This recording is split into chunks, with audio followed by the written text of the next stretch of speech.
বন্ধুরা, লেখা পোস্টে এই ইস্যু থাকার কারণে তোমরা অনেকেই টেক্সট পোস্ট ডিলিট করে ফেলছো, কিন্তু এগুলো ডিলিট না করে কিভাবে এটা ঠিক করা যায় চলো দেখে নেই। প্রথমে থ্রি ইনসিস্টে গিয়ে ডান সাইডে কর্নারে থ্রি ডটে ক্লিক করব।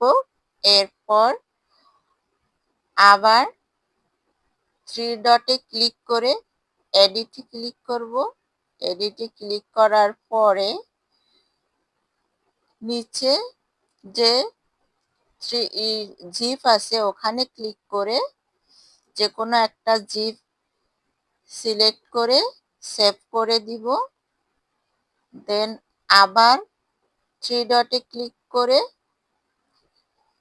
আবার নিচে গিয়ে এডিটে যাব। এডিটে গিয়ে ফটো আর ভিডিওতে ক্লিক করে যে কোনো একটা ছবি অথবা ভিডিও অ্যাড করে দেব। এরপর এটা সেভ করে দেব। সেভ করে দেওয়ার পর কিছুক্ষণ ওয়েট করব। 2-3 মিনিট পরে আমরা চেক করে দেখব।